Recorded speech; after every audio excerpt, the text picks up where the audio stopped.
Bonjour à tous, alors bienvenue pour cette programmation où l'on va faire un déplacement local.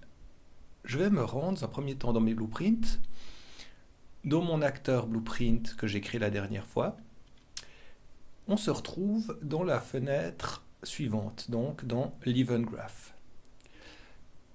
Donc je rappelle, la dernière fois, on avait créé un blueprint où on avait défini un composant du type static mesh, mon acteur.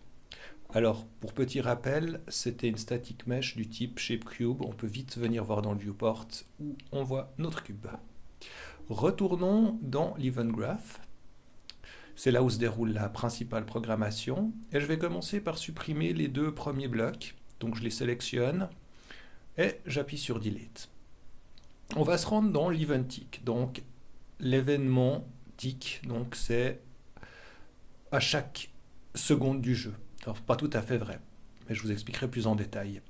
Je vais rajouter donc un déplacement local sur mon acteur. Je peux directement sélectionner mon acteur car c'est lui dont je veux effectuer un déplacement.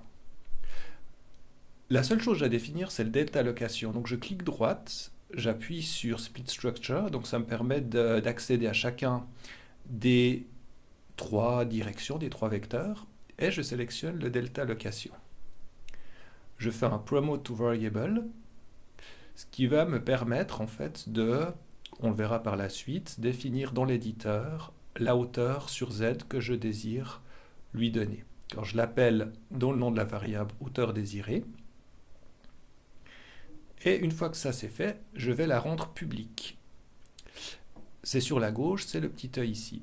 J'ai plus qu'à compiler, retourner sur mon éditeur. Et maintenant, si tout va bien, je devrais, en cliquant sur mon acteur blueprint, donc c'était celui de droite, celui de gauche, c'est le C++, je peux aller lui donner donc une certaine hauteur. Je vais commencer par une petite valeur de 1. Donc ça correspond à donc 1 cm. Une unité est égale à 1 cm. Et vu que je tourne environ à 60 fps, ça me fait 60 cm par seconde. Donc il faut toujours multiplier cette valeur par les framerates de votre jeu. Je vous montrerai exactement comment les connaître. Voilà. Donc, dernière chose qu'on peut faire, c'est aller annoter notre programme. Donc, je vais encadrer l'ensemble du bloc de programmation. Toujours important de faire ça dans les grosses programmations. Et je vais appeler ça ajout d'un déplacement. Vous pouvez soit nommer sur l'axe des Z ou alors plus précisément en hauteur. Très bien. Donc ainsi s'achève la programmation C++. Alors ce qu'on va réaliser maintenant, après une petite compilation, ça va être de faire cette même programmation sur le cube de gauche, qui est en C++, dans Visual Studio. Alors je vous dis à tout de suite pour la partie C++.